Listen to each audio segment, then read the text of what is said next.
रूप पाहता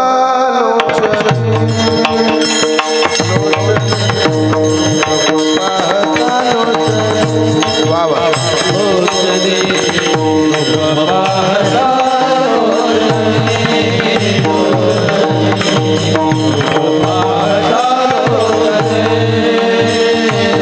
रूप पाहता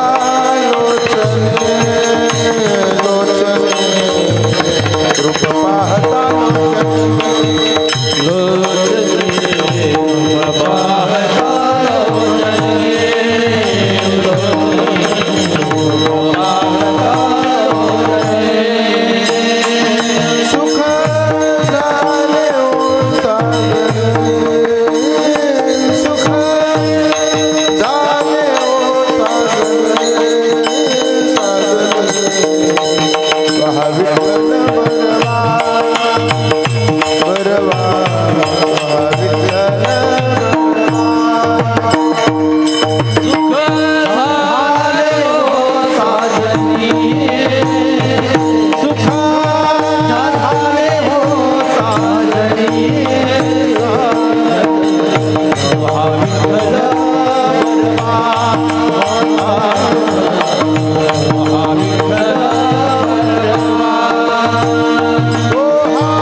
राम कृष्ण हरी राम कृष्ण हरी राम कृष्ण हरी राम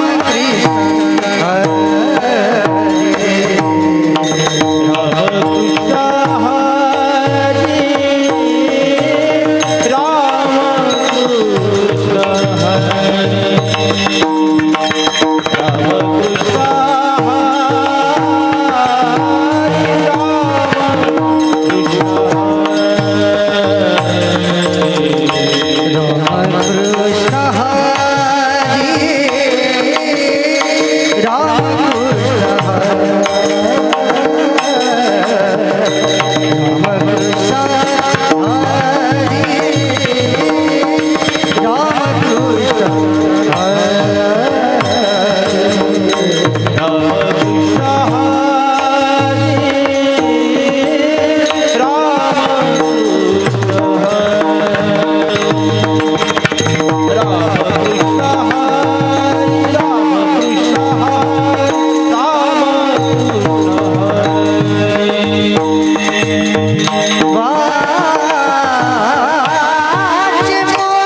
जो वैतारी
काळी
राम राम कृष्ण हरी राम राम कृष्ण हरी नित्यवदे जो वैखरी तया जवळ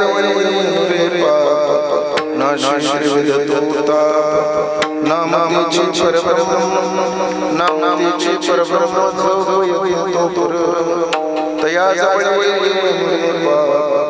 नाशी श्री विदतोता एका जनार्दनी जपा राम कृष्ण मंत्र सोपा तया जवळ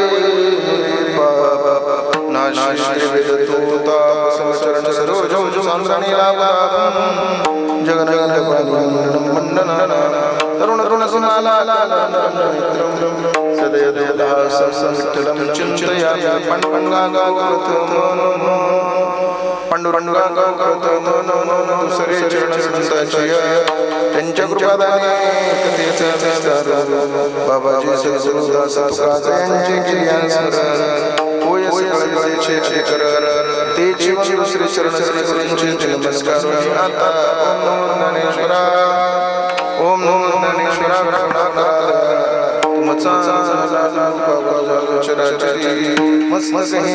चले आओ जी पवन कुमार हमारे हरि चले आओ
रामकृष्ण हरी नित्य वदे जो वैखरी तया जवळे नुरे पाप नाशी त्रिविध तो ताप प्रस्तुत प्राप्त प्रसंगी प्राप्त स्थळी चिंतन रूपे सेवेसाठी निवडलेला अभंग या अभंगावर चिंतन करण्यापूर्वी थोडासा परिहार द्यायचा तो म्हणजे असा अखिल कोटा ब्रह्मांड नायक रुक्मिणी प्राण संजीवन जगत आधार पांडुरंग परमात्म्याच्या असीम आगात कृपेने मुक्त कैवल्य तेजोनिधी ज्ञानियांची राजे योग्यांची माऊली साधकाची मायबाप अनाथाची माय विश्व माऊली ज्ञानोबार आहे अधिकरून श्रीमंत संत जगद्गुरु तुकोबाराय सकल संत मांदियाळीच्या कृपा आशीर्वादानो गेल्या अनेक वर्षापासून चालत असलेला भव्य दिव्य कीर्तन महोत्सव याही वर्षी अत्यंत भव्य दिव्य आणि थाटामाटामध्ये समस्त ग्रामस्थ मंडळी चिखलापार नावाचं गाव आणि पंचकृषीतील सगळी गावं पांजरे पार महालगाव तसेच पंचकृषीतील समस्त ग्रामस्थ मंडळी सगळ्यांना अत्यंत सुंदर अशा पद्धतीचं नियोजन केलं त्याबद्दल समस्त पंचकृषीला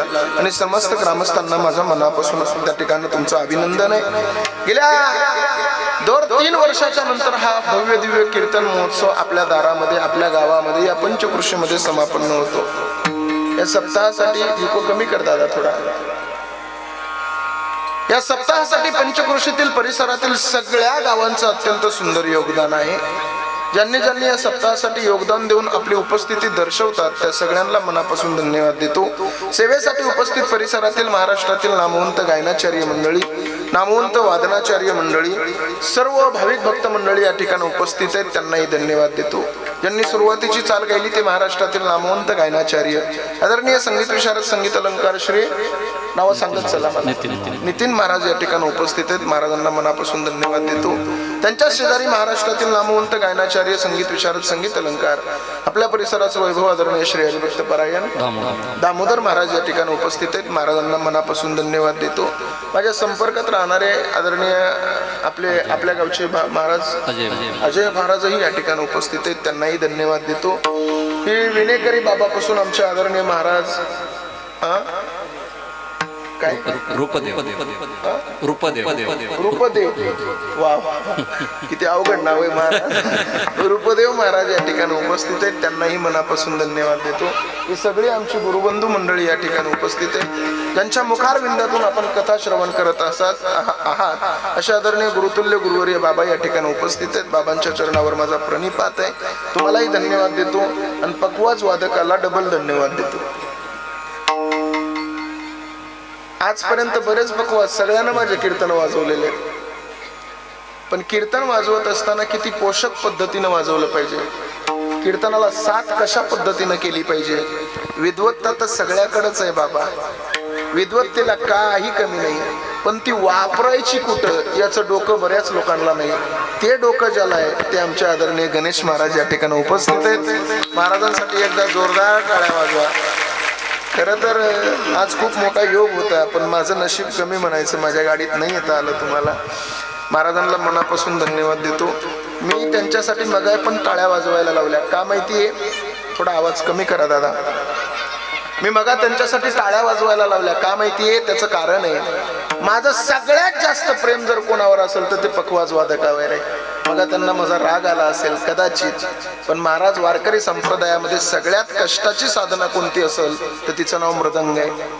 का कष्ट आहेत माहितीये, बघा कीर्तनामध्ये एखाद्या वेळेला मी गायला लागलो तर ते शांत बसतात, पण यांना वाजवावंच लागतंय. कदाचित मी शांत बसलो, ते गायला लागले तर यांना वाजवावंच लागतंय. आणि यांच्या हातामध्ये अशी एक जादू आहे की मेलेल्या जनावराच्या कातड्याला सुद्धा विठ्ठल विठ्ठल बोलायला लावणारे ते हात आहेत, म्हणून आपण त्यांच्यासाठी टाळी वाजवली पाहिजे. तुम्ही म्हणाल महाराज तुम्हाला काय कळतं त्याच्यातलं मला चांगलं कळतं, कारण अगोदर मी तेच करत होतो. मी 8 वर्ष पंडित केशवजी महाराज जगदाळे यांच्याकडे राहिलो, परंतु त्या धंद्यात काही परवडना म्हणून इकडे आलो. विनोदाचा मुद्दा थोडा बाजूला राहू द्या, परंतु त्या काळात परवडत नव्हता. आता खूप चांगले दिवस आहेत गुणवान मंडळीवर, म्हणून त्यांना मनापासून धन्यवाद देतो. गणेश दादांना कीर्तनामध्ये 2च सूचना आहेत माझ्या, ज्यांच्या माध्यमातून तुमच्या सगळ्या चोपदार बाबा आहेत. साऊंड सिस्टम सुद्धा अत्यंत सुंदर आहे. सगळ्या कीर्तनकाराला आवाज लागतो, मला आवाज कमी लागतो, याची दक्षता घे. तुम्हाला सुद्धा धन्यवाद देतो, ज्यांच्या माध्यमातून तुमच्या सगळ्यांच्या दर्शनाचा पुन्हा योग आला. ही सगळी मंडळी आदरणीय दिनेश भाऊंनी मला संपर्क केला तुमच्या सगळ्याच्या माध्यमातून.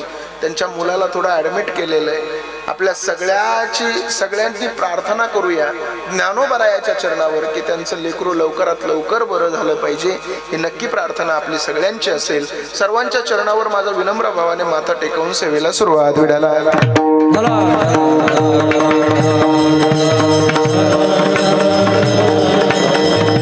कीर्तन थोडं लक्षपूर्वक ऐका, फार महत्वाचं बोलणार आहे. सगळ्याचेच आवाज कमी करा दादा, शिट्ट्या मारायला नको. तुम्हाला माझी विनंती आहे, हात जोडून विडाला विडाला विडाला. आज पहिल्याच दिवसाचं कीर्तन आहे, पहिलंच कीर्तन आहे. नामपर प्रकरणातला अभंग मी सेवेसाठी निवडलेला आहे.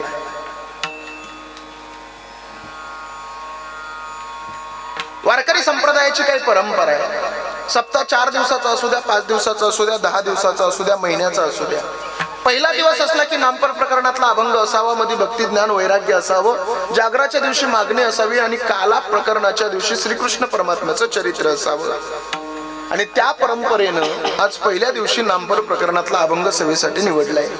अभंगाच्या विषयावर, या अभंगावर बोलण्यापूर्वी मला थोडंसं प्राथमिक तुमच्याशी बोलायचं आहे. मी नेहमी माझ्या कीर्तनामध्ये सांगत असतो, महाराज तुम्ही आम्ही भाग्यवान माणसं आहोत. भाग्यवान या करता आहोत कारण आपला जन्म या महाराष्ट्रामध्ये झाला. भारताचे एक पंतप्रधान होते पंडित जवाहरलाल नेहरू. ते नेहमी त्यांच्या सभेमध्ये सांगायचे, ते म्हणायचे की तुमचा महाराष्ट्र खूप भाग्यवान आहे.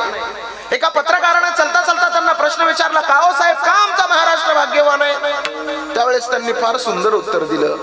ते म्हणले, तुमचा महाराष्ट्र या करता भाग्यवान आहे कारण या भारत देशामध्ये जेवढे संत जन्माला आले नाही तेवढे संत तुमच्या महाराष्ट्रामध्ये जन्माला आले. पण ते पुढचं वाक्य फार सुंदर बोलायचे, ते मला फार आवडतं. ते म्हणायचे, या भारत देशामध्ये जेवढे संत जन्माला आले नाही तेवढे संत तुमच्या महाराष्ट्रामध्ये जन्माला आले, पण महाराष्ट्रातल्या लोकांना संत असताना कळाले नाही, गेल्यानंतर कळाले. अहो, माझ्या माऊलीत ज्ञानोबराय असताना कधी त्यांना कोणी शिव दिलं नाही, आणि आता शिवण्यासाठी आळंदीला गर्दी आहे. असताना अंगावर वस्त्र मिळाले नाही, आणि आता 2-2 किलो चांदीच्या वजनाचा फेटा आहे. असताना माझ्या ज्ञानोबरायाला झोपायला जागा मिळाली नाही, आणि आता झोपण्यासाठी चांदीचा पलंग आहे. असताना लोकांनी कधी इंद्रायणीला शिव दिला नाही का, तर इंद्रायणी बाटेल. आणि आता समाधीला पंचामृताची अंघोळ आहे, आणि ते पंचामृत ठेवण्यासाठी तांब्या पितळाची भांडी नाही, तर चांदीची घागर, चांदीचं गंगालय, चांदीचं पंचपाळ आणि चांदीची पंचारती आहे. अहो, असताना मुलं 2-2, 2.5 किलोमीटर अंतरावर माधुकरी माधुकरीसाठी गेली तर दगडा विटा मातीशिवाय त्यांना कधी काही मिळालंच नाही. आणि आता त्याच मुलांच्या दर्शनासाठी 2-2, 2.5 किलोमीटर अंतरावर रांगा आहेत. असताना या समाजानं माझ्या ज्ञानोबारायाला खापर मिळू दिलं नाही. आणि आता सोन्याच्या ताटात नैवेद्य. अहो असताना या समाजानं या पोरांना 2-2, 2.5 किलोमीटर अंतरावर माधुकरीसाठी गेली तर लोकांना दरवाजे बंद करून घेतले, माधुकरी दिली नाही. आणि आता त्याच पोरांच्या दर्शनासाठी 2-2, 2.5 किलोमीटर अंतरावर रांगा आहे. असताना या समाजानं माझ्या ज्ञानोबारायाला आई आणि बापाचं प्रेम मिळू दिलं नाही. आता संपूर्ण जगाची मायबाप माझी ज्ञान राजमाऊली झाली. अहो असताना शिवलं की पाप होत होत, असताना शिवलं की पाप होत होत. आणि आता त्यांना शिवल्यावर माझं पाप निघून जात आहे, म्हणून त्यांना शिवण्यासाठी आळंदीला गर्दी आहे. असताना माझी माऊली पहिल्यांदा पंढरीला निघाली तर अनवाणी पायानं माझ्या माऊलीनं पंढरीची वारी केली. अरे पाय उन्हामध्ये भाजत होते म्हणून वडाची पानं पायाला बांधली आणि पहिली पंढरीची वारी माझ्या ज्ञानोबारायानं केली. आणि आता माऊली पंढरीला निघाली तर सोन्याच्या पादुका चांदीच्या पालखीत आहेत, चांदीची पालखी चांदीच्या रथात आहे. आणि चांदीच्या रथाला बैलजोड कोणाचा जुंपायचा म्हणून निलाव आहे. आणि निलावामध्ये ज्याचा नंबर येईल त्याची बैलांसकट आळंदीमध्ये मिरवणूक आहे. काय दिलं या समाजानं साधू संतांना? बोला. दिला तो केवळ त्रासच ना. अहो मुक्ताबाईला भूक लागली आणि मुक्ताबाईनं सांगितलं, ज्ञाना दादा 3 दिवसाची उपवासी आहे मी, आळंदी मधून काहीतरी खायला घेऊन या ना मला. ज्ञानोबारायानं मुक्ताबाईचं ऐकलं आणि माझी माऊली शुद्ध बेटामधून आळंदी मध्ये आली. आळंदीतल्या प्रत्येक घराच्या समोर जाऊन भिक्षा मागितली, भिक्षान देई. पण ज्ञानोबारायाचा आवाज ऐकला की लोकांना धडाधड दरवाजे बंद करून घेतले. अरे माझ्या दादानो, एवढंच नाही तर ज्ञानोबारायाला लोक बोलायला लागली, अरे संन्यासाची कार्टे आहेत तुम्ही, अरे संन्यासाची लेकर आहेत तुम्ही, बाटली आमची आळंदी, बाटली आमची इंद्रायणी. अरे कशाला आलाय आळंदीमध्ये? तुमचं तोंड पाहिलं तर आमचा दिवस खराब जातो, निघून जा आमच्या आळंदीमध्ये चालते वा. ज्या ज्ञानोबारायानं ज्ञानेश्वरी दिली, ज्या ज्ञानोबारायानं आपल्याला हरिपाठ दिला, अहो ज्या ज्ञानोबारायानं वारकरी संप्रदायाचा पाया रचला, त्या ज्ञानोबारायाला आळंदीतल्या लोकांना हकलून देण्याची भाषा केली. ज्ञानोबारायानं तरीही लोकांच्या दारात गेले. ज्ञानोबाराय म्हणायला लागले, ओंजळ बरपीठ द्या हो, माझ्या मुक्ताबाईला भूक लागली, द्या ना कोणीतरी द्या ना. ज्ञानोबाराय आळंदीमध्ये फिरत असताना एका कुंभारवाड्यातल्या बाईला ज्ञानोबाराय दिसले. तिने ओंजळभर पीठ घेतलं, ज्ञानोबारायाच्या झोळीमध्ये टाकलं. अरे गगनात मावत नव्हता एवढा आनंद माझ्या ज्ञानोबारायाला झाला. तेवढं ओंजळभर पीठ घेऊन माझे ज्ञानोबाराय सिद्ध बेटाकडे निघाले. आता माझी मुक्ता जेवण करणार, 3 दिवसाची उपवासी माझी मुक्ता जेवल. आता या आनंदानं ज्ञानोबाराय निघाले, पण समोरून तो विसोबा खेचर घोड्यावर बसून आला आणि ज्ञानोबारायाच्या समोर आपला घोडा उभा केला आणि विचारले, अरे कशाला आला आळंदीमध्ये? सांगितलं होतं ना येऊ नको आळंदीमध्ये. अरे बाटवली आमची आळंदी तुम्हा कार्ट्यांनी, बाजूला होत चालता होय आळंदीतून. आणि काय काय चालवलंय काय त्या झोळीमध्ये? ज्ञानोबाराय दबक्या पावलानं त्या विसोबा खेचराच्या समोर गेले आणि काय म्हणले माहितीये? काका ओंजळभर पीठ चालवलंय हो काका. काका माझ्यासाठी नाही चालवलं काका, काका सोपान काकासाठी नाही चालवलं काका, काका निवृत्तीनाथ दादासाठी सुद्धा नाही चालवलं काका. काका माझी 3 दिवसाची मुक्ता उपवासी आहे काका. काका पुन्हा नाही येणार आळंदीमध्ये काका. विठोबाची आण घेऊन सांगतो आळंदीमध्ये नाही येणार काका. ओंजळभर पीठ घेऊन चाललोय काका, जाऊ द्या ना काका. पण नाही आली त्या विसोबा खेचराला दया. घोड्यावरून खाली उतरला आणि विसोबा खेचरानं ज्ञानोबारायाच्या झोळीतलं पीठ काढलं, माती मिक्स करून टाकलं. त्या काळात त्या आळंदीतल्या लोकांनी माझ्या ज्ञानोबारायाला एका टाइमाचं अन्न मिळू दिलं नाही. पण आज त्याच ज्ञानोबारायाची आरती केल्याशिवाय त्या आळंदीतल्या लोकांना 2 टाइमाचं जेवण मिळत नाही. हे अत्यंत महत्वाचं आहे. संत संत कोणाला म्हणायचं? संत त्यांना कितीही त्रास झाला तरी जगाचा उपकार करत राहतात, जगावर उपकार करत राहतात. संत या शब्दाची व्याख्या जर कधी पाहायची झाली तर या पद्धतीनं आपण पाहू शकतो. संत नेमकं म्हणायचं कोणाला? जीवनाचं निरीक्षण करून परीक्षण केलं तर 4 वर्ग आपल्याला पाहायला मिळतात. एक वर्ग असा आहे जो साधारण आहे, एक वर्ग असा आहे जो साधक आहे, एक वर्ग असा आहे जो साधू आहे, आणि एक वर्ग असा आहे जो संत आहे. कोणाला म्हणायचं साधारण, कोणाला म्हणायचं साधक, कोणाला म्हणायचं साधू, आणि कोणाला म्हणायचं संत? ऐका, काम, क्रोध, लोभ, मद, मत्सर, दंभ आणि अहंकार हे 6 ज्यांनी केले धारण त्यांना म्हणायचं साधारण. हे 6 ज्यांनी ठेवले धाकात त्यांना म्हणायचं साधक. हे 6 ज्यांनी टाकले दुहून त्यांना म्हणायचं साधू. आणि या 6चा ज्यांनी केला अंत त्यांना म्हणायचं संत. विढाला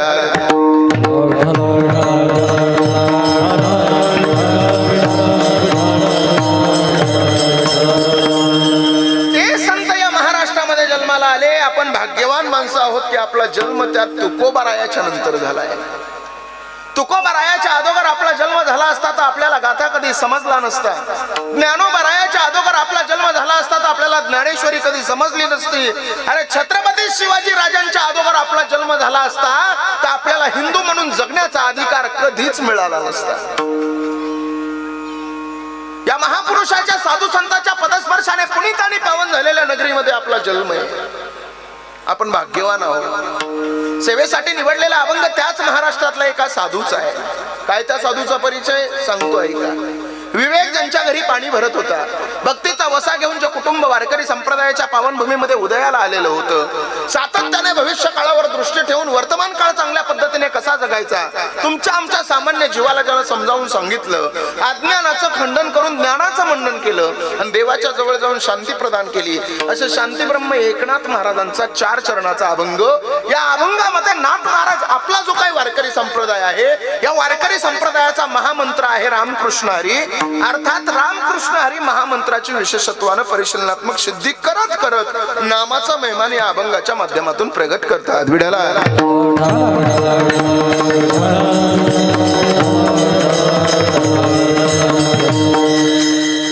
माझी फक्त सगळ्यांना एकच विनंती आहे, कीर्तनात 2 सूचना पाळा. एक म्हणजे तुमच्याकडे किती लाखाचा मोबाईल असला तरी सायलेंट मोडवर ठेवा, आणि दुसरं म्हणजे तुमचं किती नवसाचं लेकरू असलं तरी तास 1.5 तासापुरतं सांभाळा. कारण मी लेकरांपासून थोडा घाबरू नये. मी पोरांच्या जास्त नादी लागत नाही. मी पहिलेचा शिक्षक आहे. या पोरांना वैतागून नोकरी सोडून दिलेली आहे. कारण मी एक दिवशी शाळेत गेलो, डब्बा घरी विसरलो. मी शाळेत गेलो, एका पोराला म्हणलं, ए राम्या डब्बा आणलास का रे? तो म्हणला आणलाय ना सर. म्हणलं राम्या खाऊ का रे तुझा डब्बा? तो म्हणला खाऊन टाका ना सर. मी म्हणलं घरी गेल्यावर आईला काय सांगशील रे? म्हणला सांगून टाकून कुत्र्याने खाल्ला म्हणून. एवढे विचित्र असतात महाराज पोरं. त्याच आमच्या त्या राम्याला एका मॅडमनं प्रश्न विचारला होता. म्हणे काय रे राम्या, एका बाजूला 1 किलो बुद्धी ठेवली आणि 1 किलो लाडू ठेवला तर तू काय घेशील? तो राम्या म्हणला मॅडम मी 1 किलो लाडू घेईल. मॅडम म्हणले अरे मूर्खा, मी असते ना तर मी 1 किलो बुद्धी घेतली असती. तो म्हणला बरोबर आहे ना मॅडम, ज्याला जे कमी येतो तोच घेणार आहे. बरोबर आहे ना. त्याच्यामुळे पोरं थोडेसे सांभाळा, माझी एवढी विनंती. माझी भाषा कळते का महिला मंडळ? तुम्हाला भाषा कळते ना? भाषेत काय असा फरक वाटत नाही ना? मी भरपूर लांबून 500 किलोमीटर 550 किलोमीटर अंतरावून आलोय म्हणून विचारतोय. भाषेत फरक आहे. आता तुमच्या इकडची भाषा वेगळी आहे, त्या लातूर जिल्ह्यातली वेगळी आहे. त्या लातूर जिल्ह्यात एकदा कीर्तनाला गेलो, 1-2 तास लवकर गेलो. तिथले उपसरपंच सरपंच सगळे माझ्याकडे आले आणि मला काय म्हणले माहितीये? महाराज बऱ्या झाल्या तुम्ही लवकर आल्या. मी म्हटलं गडबडीत मी साडी घालून तर नाही ना आलो, पण तेवढ्यात कळालं इकडची भाषाच असली. भाषेत फरक असतो. आणि हे बघा, मी सोप्या पद्धतीत कीर्तन तुम्हाला देणार आहे. मी जास्त अवघड बोलत बसणार नाही. उगा इथं तुम्हाला घटन मटन पटन रज्जन सरपण ख्यातीन सत्ख्यातीन असत्ख्यातीन पूर्वमीमांसन उत्तरमीमांसन सांख्यन गौतमन कानादरण आविर्वशन विक्षेपण आवरणन मोक्षण अपरोक्षणाशन परोक्षणाशन अनंत व्याप्ती असल्या भानगडीत अजिबात पाडणार नाही. सोप्या पद्धतीत माझे शब्द तुमच्या हृदयापर्यंत कसे पोहोचतील याचा प्रयत्न करणार आहे. आणि सोप्या पद्धतीत कीर्तन कळत असेल तर अवघड कशाला बोलायचं? आमच्या मित्रमंडळीला अवघड बोलण्याचा नाद आहे. साहित्यिक भाषा म्हणतो आपण त्याला. मी एक दिवशी एका पोराला म्हणलं काय रे तू माझ्या कीर्तनाला येणार होता तू तर आला नाही. तो म्हणला महाराज त्याचं काय आहे ना, मी तुमच्या कीर्तनाला निघालोच होतो, परंतु मी माझ्या द्विचक्री यानावरून मार्गाक्रमण करत असता माझ्या द्विचक्री यानाचा जो वर्तुळाकार भाग आहे आणि त्याच्यामध्ये हवा संग्रहित करणारा जो रबरी भाग आहे, त्या रबरी भागाला मैवरील पाषाणाने सच्छिद्र केल्यामुळे त्याच्यामधील हवा नावाचा पदार्थ मला आकाशामध्ये विलीन झाला, करिता मी कीर्तनाला येऊ शकलो नाही. म्हणलं गैबाने पंक्चर म्हणल्यावर कळत असेल तर मैवरील पाषाण सच्छिद्र काय करायची गरज आहे. सोप्या पद्धतीत कीर्तन कळत असेल तर जास्त अवघड बोलण्याच्या भानगडीत पडायचं नाही.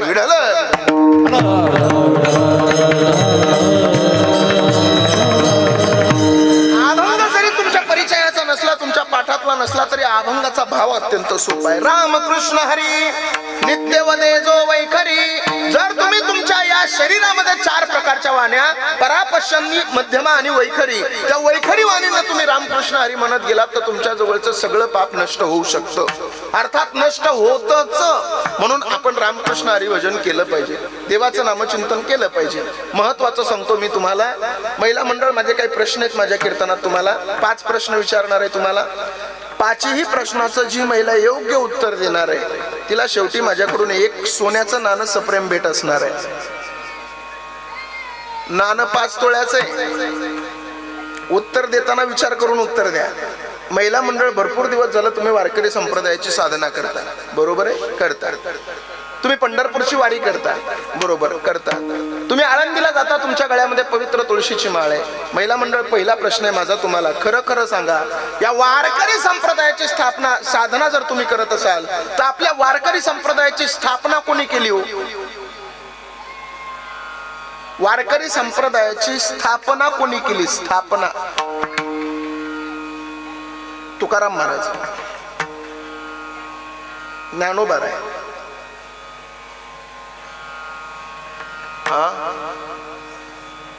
काय कोणी? कोण? जोग महाराजांनी नाही. तुम्ही दिलेलं सगळ्यांना दिलेलं उत्तर सगळं चुकीचं. तुम्ही सोन्याचं नाणं हारलेलं आहात. इथून पुढच्या प्रश्नावर अजून भर द्या, उत्तर सापडलं तर बघा. महिला मंडळ, वारकरी संप्रदायाची स्थापना कोणी केली? जर असा सरळ प्रश्न आपल्याला विचारला तर सांगायचं आमच्या वारकरी संप्रदायाची स्थापना भगवान शंकरानं केली. नाथांचा खूप फार गोड प्रमाण आहे. एका जनार्दनी वैष्णव शिरोमणी महादेव. वारकरी संप्रदायाची स्थापना भगवान शंकरानं केली. भगवान शंकरानं केली अर्थात आदिनाथानं केली. आदिनाथ उमा बीज प्रगटले. आदिनाथ उमा, उमा म्हणजे पार्वती. आदिनाथ उमा बीज प्रगटले. मचिंद्रा लादले, मचिंद्राने बोध. गोरक्ष वळला, गहिनी प्रसादे. आणि ज्ञानदेवासार वारकरी संप्रदायाची स्थापना भगवान शंकरानं आदिनाथानं केली. आदिनाथापासून हे ज्ञान ज्ञानोबरायापर्यंत येऊन पोहोचलं. पण ज्ञानोबरायानं हे ज्ञान स्वतःपाशी नाही ठेवलं, मग जगाच्या समोर प्रगट केलं. म्हणून रोज आपण म्हणतो प्रगट गुह्य बोले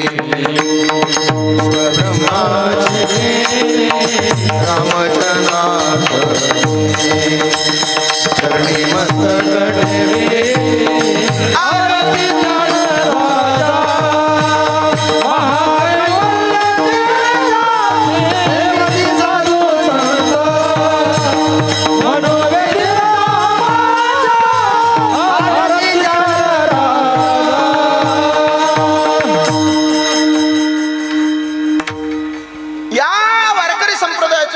आदिनाथानं केली, भगवान शंकरानं केली. 3 मुद्दे लक्षात घेतले की अभंगाच्या पहिल्या चरणाचं बोट आपल्याला पकडता येणार आहे.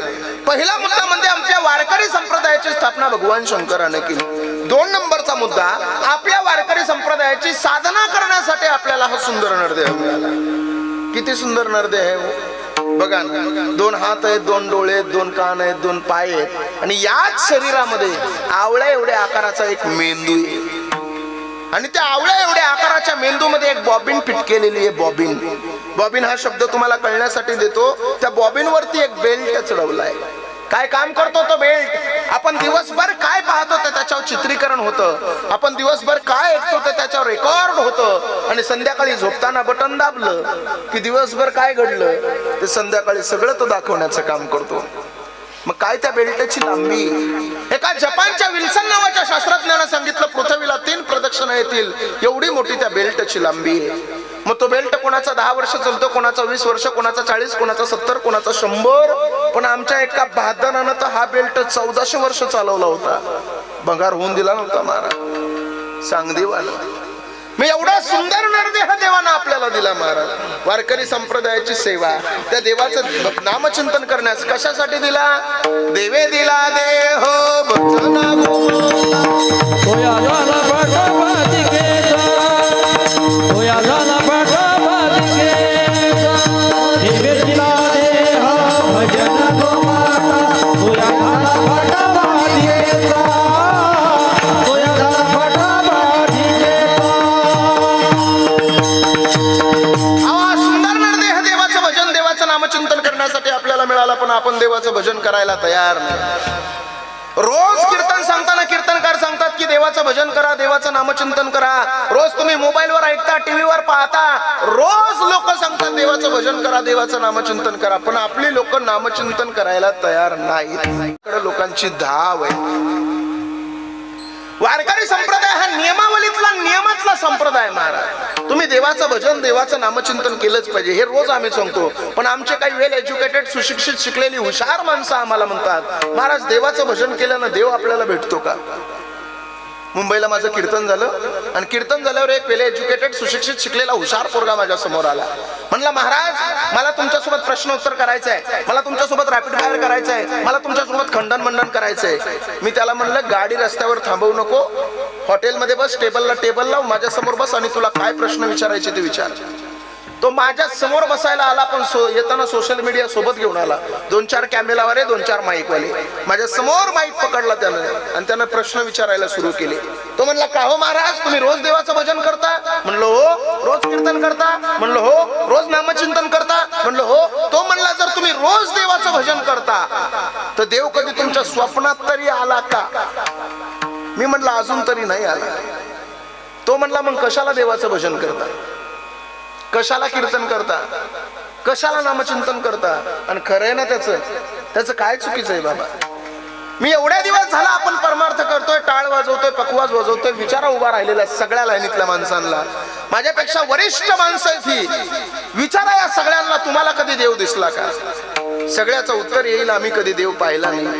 मग आपण जर देवच पाहिला नाही तर का देवाचं भजन करायचं? असे प्रश्न आपल्या डोळ्यासमोर सगळ्यांच्या उपस्थित राहतात. मी सगळ्याची माफी मागून बोलू, दादा तुम्ही कितीही टाळ वाजवा, पण टाळ वाजून आपल्याला देव भेटत नाही, ही गोष्ट कायम ध्यानात राहू द्या. आपण कितीही पकवाज वाजवा, पकवाज वाजून आपल्याला देव भेटत नाही, ही गोष्ट कायम ध्यानात राहू द्या. तुम्ही कितीही विणा वाजवा, विणा वाजवून आपल्याला देव भेटत नाही, ही गोष्ट कायम ध्यानात राहू द्या.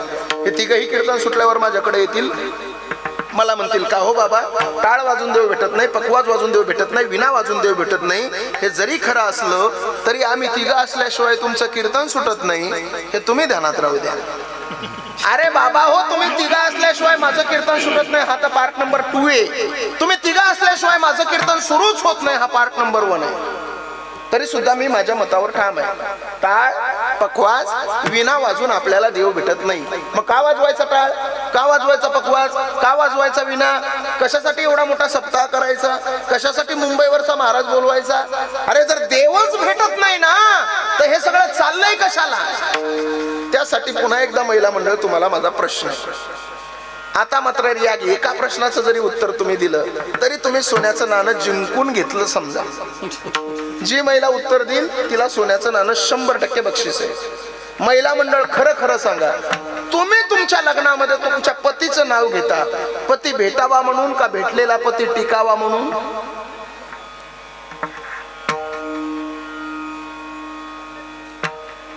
मोठ्यानं बोला. कोण कोण म्हणतं टिकावा म्हणून? हात वर करा, हात वर करा. लग्नामध्ये पतीचं नाव घेता, सरळ शब्द आहे. तुम्हाला प्रश्न समजला नसेल तर डबल एकदा विचारतो. लग्नामध्ये तुम्ही पतीचं नाव घेता, पती भेटावा म्हणून की भेटलेला पती टिकावा म्हणून? सुटावा? टिकावा म्हणल्या का सुटावा? टिकावा. कोण कोण म्हणलं टिकावा? हात वर करा. या ग तुझं झालंच नाही, तुला काय माहिती. पाठीमाग कोण कोण म्हणलं? 1 2 3 4 5 6. बाकीच्यांचे लग्न झाले नाही. बर 7 8 8 9 10 11 हळूच करते तसे 11 बर महिला मंडळ तुम्ही 11 जणींना दिलेलं उत्तर अगदी बरोबर आहे. वा जरा जोरात वाजवा वाजवा वाजवा.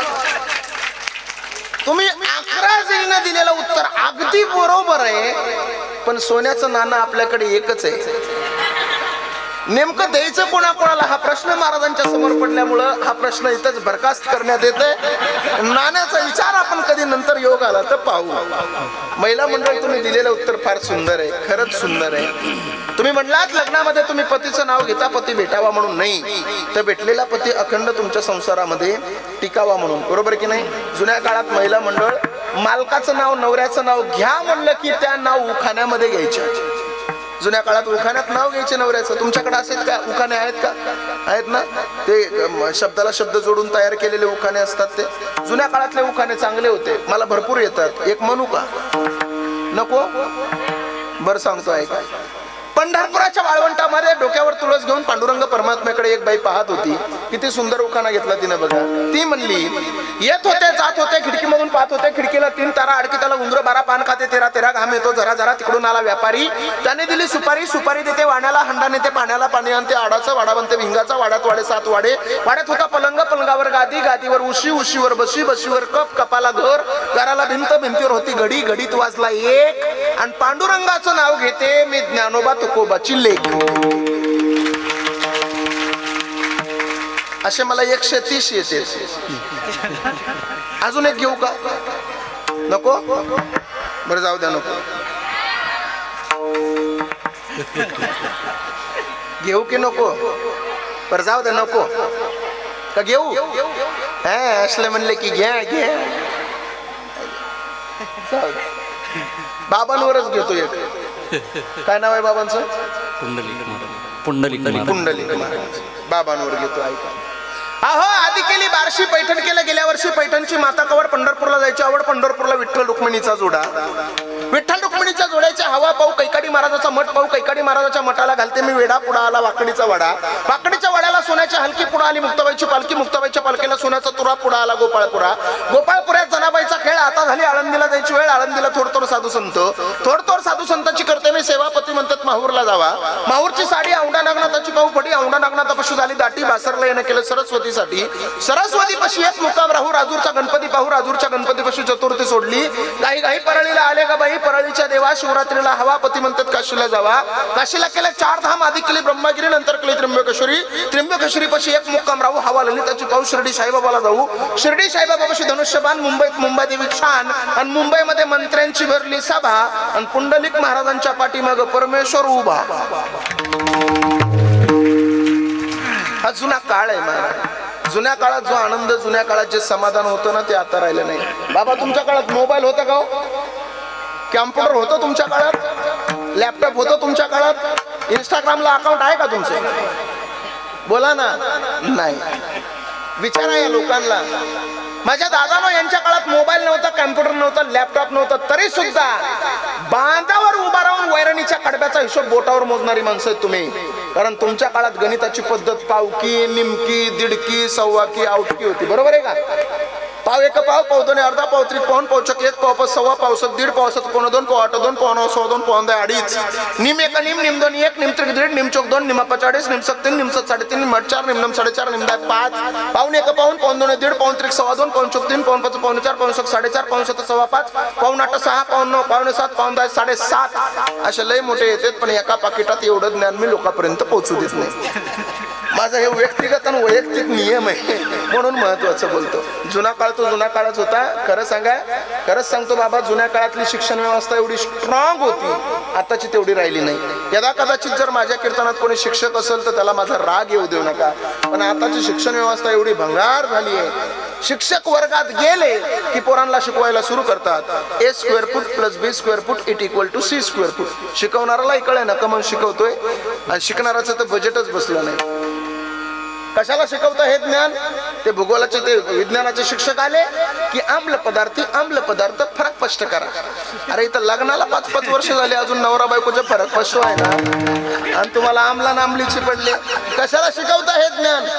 ते भूगोलाचे शिक्षक आले, जलावरण सांगा, शिलावरण सांगा, वातावरण सांगा, बेसालचा पट्टा सांगा, अग्निजन्य खडक सांगा. अरे दळभद्र्या हो, जमिनीचे 300 फूट खोल आतमध्ये गेले तुम्ही, फक्त 110 मिलीमीटर पाऊस पडला नाही तर माझा शेतकरी आत्महत्या करणार नाही. हे धोरण जोपर्यंत तुम्ही आमच्या पोरांना देणार नाहीत तोपर्यंत भारत देशाची आदर्श पिढी घडणार नाही.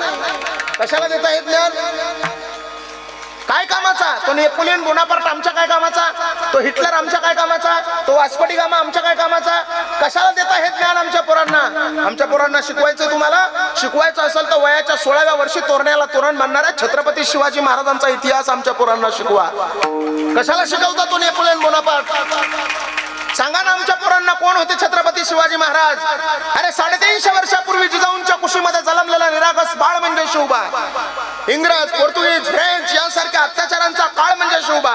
अरे एकीकडे संयमाचा घाट म्हणजे शिवबा, सळसळत्या रक्ताची लाट म्हणजे शिवबा, राजनीती, युद्धनीती, गनिमिकावा यांसारख्या कुळशास्त्रांचा कळस म्हणजे शिवबा, सामाजिकता, आर्थिकता, नैतिकता, धार्मिकता यांसारख्या पवित्र विचारांची तुळस म्हणजे शिवबा, सर्व धर्म सहिष्णुतेचा अभिमान म्हणजे शिवबा, रयतेच्या जीवाचं रान म्हणजे शिवबा, कर्दनकाळी मराठ्यांना आलेली जात म्हणजे शिवबा, त्या अफजल खानाची शिकार करणारा वाघ म्हणजे शिवबा, या देशावर आदर्श राजाची छाप म्हणजे शिवबा, या महाराष्ट्रातलं माणुसकी मोजण्याचं माप म्हणजे शिवबा, तुमचा, माझा आणि अखंड हिंदुस्थानाचा बाप म्हणजे शिवबा. द्या ना हे ज्ञान आमच्या पोरांना. माझा मुद्दा एवढा व्यापक नव्हता.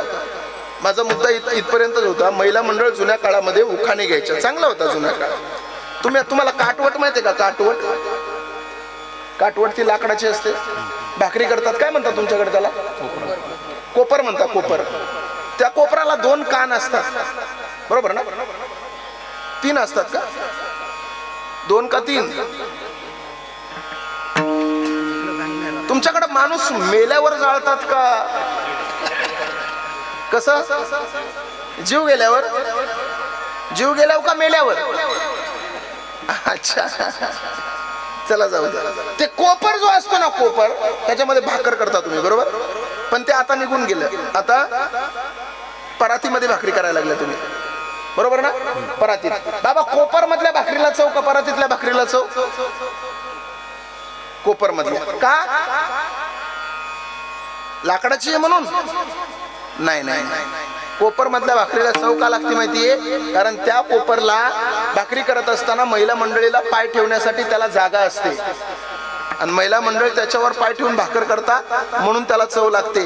परातीला जागा नसते. कुठूनही फिरून आलेल्या 2 पायाच्या अंगठ्या अगोदर तिच्यात गुंतवावे लागतात आणि नंतर भाकर करावी लागते. कसं काय चव लागेल त्या भाकरीला? यांच्या पदस्पर्शाने पुनीत आणि पावन झालेली भाकर आपल्या ताटात येते. कसं काय चव लागेल तिला? बरोबर आहे का? जुना काळ तो जुना काळ. जुन्या काळाची तुलना अजिबात या काळाशी होऊ शकत नाही. भंगार सिस्टम झाली सगळी. 2032 ची वाट बघा आणि 32च्या पुढे बघा, लाज वाटेल तुम्हाला सुद्धा जगण्याची.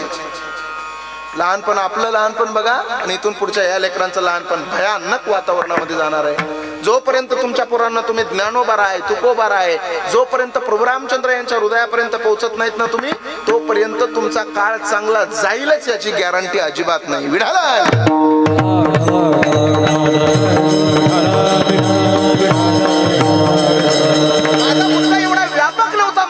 महिला मंडळ एवढाच होता. तुम्ही लग्नामध्ये पतीचं नाव घेता, पती भेटावा म्हणून नाही तर भेटलेला पती अखंड तुमच्या संसारामध्ये टिकावा म्हणून. तसे आमचे टाळकरी, आमचे विनेकरी आणि आमचे मृदंगाचार्य देव भेटावा म्हणून कधीच वाजवत नाहीत. तो अंतकरणात भेटलेलाच आहे, तो अखंड टिकून राहावा म्हणून त्याला भोगण्यासाठी वाजवली जाणारी ही साधने. तुम्ही म्हणाल अंतकरणामध्ये देव असतो का? अरे देवानं जर इथला मुक्काम सोडून दिला ना तर घरातले नातेवाईक सुद्धा म्हणतात बॉडी कुठपर्यंत आली याची, नावानं सुद्धा कोणी ओळखायला तयार नसतं तुम्हाला. मग महाराज, हा सुंदर नरदेह आपल्याला देवाचं भजन करण्यासाठी मिळालेला. देवाचे उपकार समजत जाऊ. देवानं किती सुंदर नरदेह. अरे देवाचे एवढे उपकार आहेत आपल्यावर. किती उपकार आहेत सांगू तुम्हाला? सांगतो, ऐका. मी नेहमी माझ्या कीर्तनामध्ये सांगत असतो बघा. एक 80 वर्षाचा म्हातारा माणूस दवाखान्यामध्ये गेला. ऐकताय तुम्ही सगळेजण? ऐका. एक 80 वर्षाचा म्हातारा माणूस दवाखान्यामध्ये गेला. त्या 80 वर्षाच्या म्हाताऱ्यानं सांगितलं, डॉक्टर साहेब माझ्या हृदयामध्ये काहीतरी अडचण आहे. डॉक्टर म्हणले, बाबा तुमच्या हृदयाचं ऑपरेशन करावं लागेल. 80 वर्षाच्या म्हाताऱ्या बाबांना सांगितलं, डॉक्टर साहेब काय खर्च लागायचं ते लागू द्या, पण माझ्या हृदयाचं यशस्वी पद्धतीने ऑपरेशन झालं पाहिजे. त्या 80 वर्षाच्या म्हातारा बाबाला डॉक्टर साहेबांना ऑपरेशन थिएटर मध्ये नेलं. त्यांचं हृदय काढलं आणि हृदय काढून एका काचाच्या भांड्यामध्ये सांभाळून ठेवलं. 3 तास ऑपरेशन चाललं. 3 तासाच्या नंतर ऑपरेशन सक्सेस झालं. 80 वर्षाचा म्हातारा माणूस उठून उभा राहिलं, डॉक्टरांच्या समोर गेलं आणि डॉक्टरांना बोलायला लागलं, डॉक्टर साहेब गेले 3 तास तुम्ही माझं हृदय काचाच्या भांड्यामध्ये सांभाळून ठेवलं, माझं ऑपरेशनही सक्सेस झालं, तुमचं बिल किती झालं? डॉक्टरांना बिल काढलं आणि 80 वर्षाच्या म्हाताऱ्या माणसाच्या हातात दिलं. त्या म्हाताऱ्या बाबांना बिल घेतलं आणि पाहिलं बिल तर डोळ्यातलं पाणी गालावर आलं, कारण बिल होतं 8 लाख रुपये. 8 लाख रुपये बिल पाहिल्याच्या नंतर म्हातारा रडायला लागलं. डॉक्टरांना वाटलं पैसे जास्त झाले म्हणूनच बाबा रडताय की काय. डॉक्टर म्हणले, ओ बाबा, अहो गेली 3 तास तुमचं हृदय मी काचाच्या भांड्यामध्ये सांभाळून ठेवलंय. 8 लाख रुपये बिल जास्त वाटत असेल तर 1 लाख रुपये कमी करतो, पण रडू नका. 80 वर्षाचा म्हातारा माणूस म्हणायला लागला, डॉक्टर साहेब 3 तास तुम्ही माझं हृदय काचाच्या भांड्यामध्ये सांभाळून ठेवलंय. 8 लाख रुपये काय, माझं ऑपरेशनही सक्सेस केलंय. 8 लाख रुपये काय, 12 लाख रुपये जरी तुम्ही मागितले असते तरी मी हसत हसत दिले असते. डॉक्टर म्हणले, मग बाबा तुम्ही रडता का? किती सुंदर उत्तर दिलं त्या 80 वर्षाच्या म्हाताऱ्या बाबांना. ऐका, त्या बाबांना सांगितलं, डॉक्टर साहेब मी रडतो या करता की गेली 3 तास तुम्ही माझं हृदय काचाच्या भांड्यामध्ये सांभाळून ठेवलं, तर 8 लाख रुपये बिल काढलं. गेली 80 वर्ष झालं माझा देव माझं हृदय सांभाळतोय, पण त्या देवानं अजून मला कधी बिलच पाठवलं नाही, म्हणून मला रडायला येत आहे. पण देव कधी बिल पाठवत नसतो. देवानं बिल भरण्यासाठी काही जागा दिलेल्या आहेत. देव म्हणलाय, जर तुला माझ्या नावाचं बिल भरायचं असेल तर तू एक काम कर, चिखलापार नावाचं गाव आहे, जा तिथं माझ्या नावानं सप्ताह चाललाय, तिथं जाऊन माझ्या नावाची एक पावती फाडून टाक, म्हणजे तुला दवाखान्यात पावती फाडायची गरज लागणार नाही. या सप्ताहाला वर्गणी देताना तुम्ही, ही वर्गणी म्हणजेच वर्षभर आपल्याकडून चुकून झालेल्या पापातून मुक्त होण्याची ही पावती आहे. ही पावती आपण प्रत्येकानं फाडली पाहिजे. आज पहिला दिवस आहे. येत्या 7 दिवसामध्ये पंचक्रोशीतील एकही माणूस रिकामा राहू नका. सप्ताहाला पावती फाडणार नाहीत ना, तर दवाखान्यात फाडण्याची पाळी येईल आपल्यावर. विडाला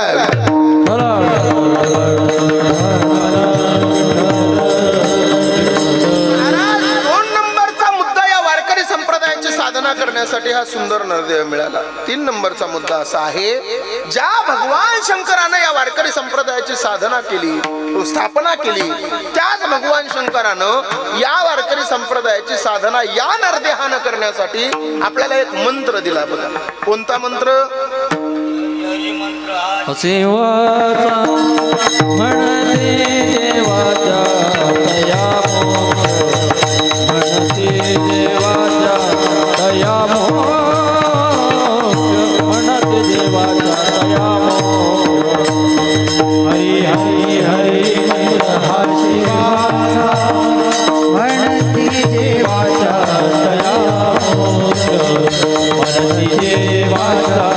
दया म्हणते देवाच्या दया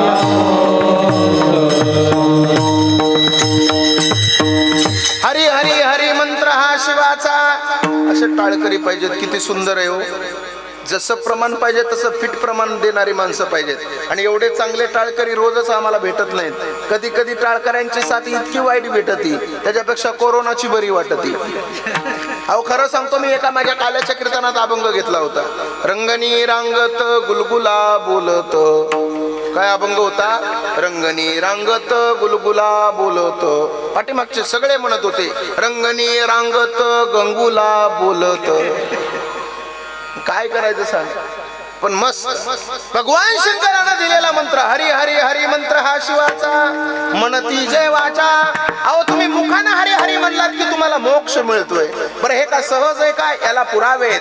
मुखी नाम हाती मोक्ष ऐशी साक्ष बहुतांची. साक्ष कोणी कोणी दिली? भुक्ती आणि मुक्ती नामापाशी प्रत्यक्ष. 4 वेद 6 शास्त्र देतात ती साक्ष का. अहो 4 जानशाही शास्त्री कारण आणि 18 पुराणे हरिसी गाती. हरी या शब्दाला एवढं वजन आहे की 18 पुराण हरीचं वर्णन करतात. म्हणून मंत्र दिला हरी हरी हरी मंत्र हा शिवाचा. मग तुम्ही सगळे शेतकरी मंडळी आहे, शेतामध्ये झाडाला पाणी घालताना तुम्ही बुडाला घालता का शेंड्याला? हा, बुडाला घालता. द्या, बोला, बिंदास बोला. शेतीला पाणी देताना झाडाला तुम्ही बुडाला पाणी देता. मग आपल्या वारकरी संप्रदायाचा मूळ मंत्र हरी हरी हरी मंत्र हा शिवाचा. मग मूळ मंत्र जर हरी हरी हरी आहे तर भजनाची सुरुवात रामकृष्ण हरी नका, कीर्तनाची सुरुवात रामकृष्ण हरी नका, दिंडीची सुरुवात रामकृष्ण हरी नका. कशाला रामकृष्ण हरी? बर, मूळ मंत्र जर हरी हरी हरी असा आहे तर मग राम आणि कृष्ण आला कुठून? हा मंत्र झाला कसा तयार? तर सांगतो ऐका. राम हे अक्षर पाणिनीच्या व्याकरणानुसार रमती नावाच्या धातूपासून तयार झालेलं आहे. राम म्हणजे रममान करणारा. वारकरी संप्रदायामध्ये रममान होण्याला फार मोठी किंमत आहे. कौशल्या मातेला पुत्र झाला आणि कौशल्या माता वशिष्ठ गुरुदेवांकडे गेल्या. वशिष्ठ गुरुदेवांच्या समोर पुत्राला मांडलं आणि सांगितलं, गुरुदेव मला मुलगा झाला, याचं नाव काय ठेवू सांगा. वशिष्ठ गुरुदेवानं पाहिलं पुत्राकडं, त्या बालकाकडे पाहून 5 मिनिटासाठी त्याच्यामध्ये रममान होऊन गेले आणि सांगितलं, कौशल्ये तुझ्या पुत्राचं नाव ठेव राम. का? कारण मी याला पाहिल्याच्या नंतर याच्यामध्ये रममान होऊन गेलो. राम म्हणजे रममान करणारा. मग वारकरी संप्रदायामध्ये रममान करण्याला फार मोठी किंमत आहे. एकदा का माणूस भजनामध्ये रमला की संपूर्ण संसार विसरून जातो. कृष्ण या शब्दाचा अर्थच आहे प्रेम. कृष्ण म्हणजे प्रेम देणारा आणि हरी तर मूळच आहे की हो, हरीचं पापाचं अपहरण करणार आहे. मंत्र तयार झाला राम कृष्ण हरी. आपल्या या शरीरामध्ये 4 प्रकारच्या वाण्या आहेत, परा पश्यंती मध्यमा आणि वैखरी. त्यातल्या वैखरी वाणीनं आपण हा मंत्र रोज नित्य नेमानं म्हटला पाहिजे असं नाथ महाराज अभंगाच्या पहिल्या चरणात सांगतात. रामकृष्ण हरी रामकृष्ण हरी रामकृष्ण हरी रामकृष्ण हरी रामकृष्ण हरी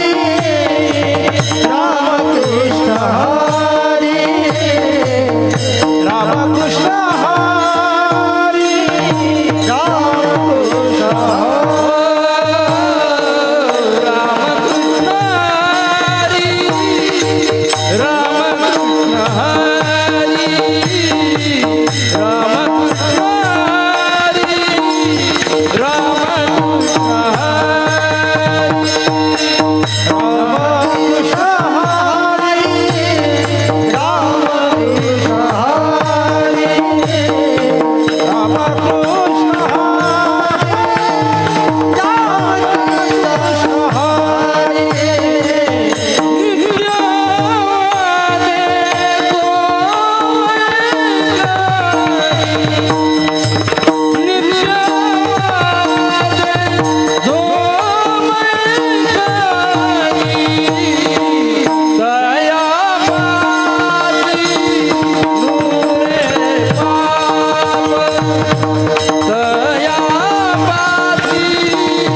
अभंगाच्या एका चरणापर्यंत मी तुम्हाला पोहोचवलेलं आहे. माझ्याकडे फक्त 20 मिनिटाचा वेळ शिल्लक आहे. सगळ्याला विनंती, मोठे प्रेमानं भजन करा. भजन झाल्याच्या नंतर राहिलेल्या उर्वरित वेळेमध्ये तुम्हाला अभंगाचा सरळ भाव देण्याचा प्रयत्न करतो. भजन गोड करा. तुमचं भजन मला पटलं तर कीर्तन बरोबर 9:15 सुटल. नाही तर पहिल्या चरणाला 9:30, दुसऱ्या चरणाला 10:30, तिसऱ्या चरणाला 11:30 आणि चौथ्या चरणाला 12:30 वाजण्याची दाट शक्यता आहे. माझा प्रॉब्लेम आहे, माझ्या मनासारखं माझ्या कीर्तनात नाही झालं तर मला कीर्तन करताना भान राहत नाही. मी कवरही कीर्तन करतो, मला कीर्तनात वेळ लागतो. वेड माणूस काही करू शकतो. अर्थात पहाटे 5 वाजेपर्यंत पण मी कीर्तन करू शकतो. म्हणून माझी विनंती आहे तुम्हाला, सुरुवातीला महिला मंडळ भजन करतील, नंतर पुरुष मंडळ भजन करतील. महिला मंडळ भजन करताना लाजायचं नाही, घाबरायचं नाही. तुम्ही घरी कुणाला घाबरता का? नाही म्हणतात. आणि खरंच नाही घाबरत तुम्ही. कोणाला घाबरता हो? कोणाला घाबरत नाही. मी नेहमी कीर्तनात सांगत असतो, आमदार खासदार कीर्तनकार चुली पुढं गपगार, तिथं डोकं लावायचं नाही कोणी. आता आम्ही किती बोलतो, आम्ही भरपूर बाहेर बोलतो. रोज 2-2, 3-3 हजार समाज आमच्या पुढे बसलेला आहे. 7 दिवस बाहेर असतो आम्ही. 7-7, 8-8 दिवस राहावं लागतं बाहेर. 7 दिवसानं आम्ही घरी गेलो ना, आमची सुद्धा शेजारणीला म्हणते, आला बाई आमचा सप्ताह. अरे हा का सप्ताह आहे का? काय बोलतील काही सांगता येत नाही. बरोबर आहे की नाही? महिला मंडळ सगळ्यांना भजन करा, सगळ्यांना मोठ्या प्रेमाने, लाजायचं नाही. मस्त बघू तुमचा 1 नंबर होतोय की पुरुष मंडळीचा 1 नंबर होतोय, ठरवू आपण. म्हणा नामदेव जनाबाई, तसं जीव चाललाय नाम. भांडण लागल्यावर किती मोठ्याने भांडता रे. जरा मोठ्याने म्हणा नामदेव जनाबाई. हा सोपान काका मुक्ताबाई. वा नामदेव जनाबाई, सोपान काका मुक्ताबाई. वा वा नामदेव जनाबाई. वा सोपान काका मुक्ताबाई. नामदेव जनाबाई. टाळी काही वाजत नाही.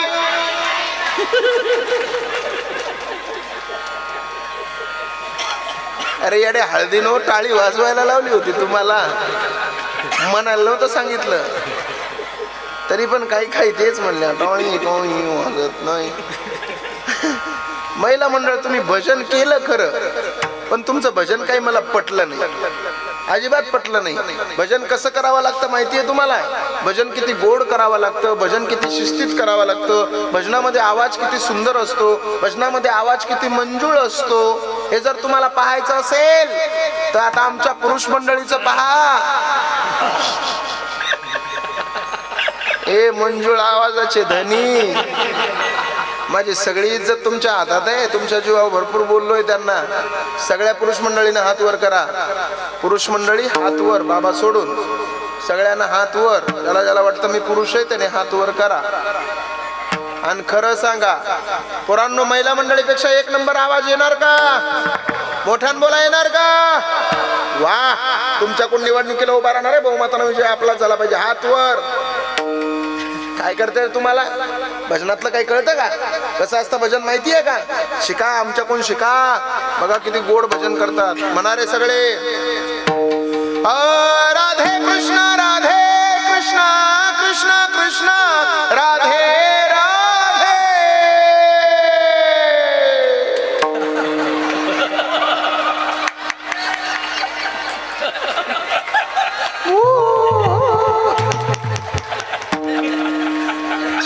अरे माझी सगळी इज्जत घालवली रे तुम्ही. 1 मतदान पडू दिलं नाही मला. डिपॉझिट जप्त केलं माझं सगळं तुम्ही. सगळ्यांनी हात वर घ्या, सगळ्यांनी. सगळ्यांना माझ्यासोबत भजन करायचं. याची लेवल वाढव थोडी आता, आणि थोडा विको दे याला. तू ले ले हरी का नाम विठ्ठल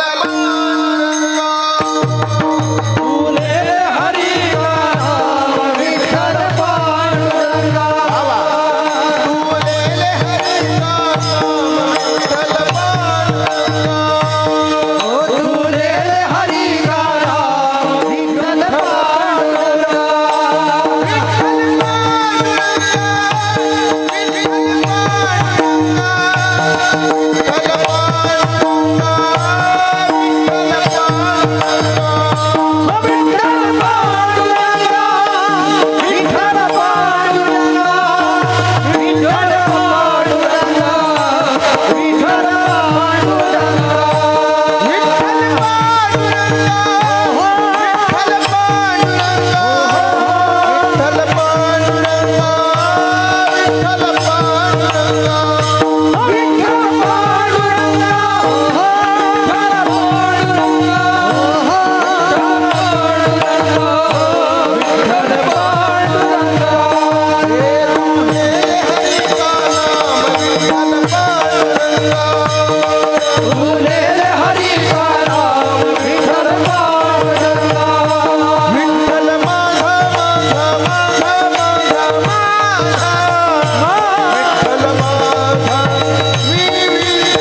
एवढं सुंदर भजन तुम्ही माझ्यासोबत केलं. हे भजन करत असताना तुम्हाला तुमचा संसार आठवला का हो? रममान होणं कशाला म्हणतात ते मला तुम्हाला दाखवून द्यायचंय. याला म्हणतात रममान होणं. असं कमीत कमी रोज 10 मिनिटं का होईना देवाच्या भजनात रममान झालं पाहिजे. तुम्ही म्हणाल महाराज देव भरपूर झाले, नेमकं कोणत्या देवाचं भजन करायचं? काही नाही हो, लय अवघड देवाच्या नादी नका लागू. सोपा देव आहे माझा. तुम्ही जगाचं भ्रमण करून विश्वामध्ये फिरत बसलात तर प्रत्येक देवाचं दर्शन 200 फूट अंतरावून तुम्हाला मिळेल. पण असा एकच जगाच्या पाठीवर एकच देव आहे की त्याचं दर्शन गेल्या बरोबर चरणाची त्या ठिकाणी आपल्याला आपला माथा टेकवायला मिळतो ना, त्या देवाचं रोज भजन केलं पाहिजे. काय हो महाराज, काय देवाचं नाव त्या? विठोबा रखुमाई, विठोबा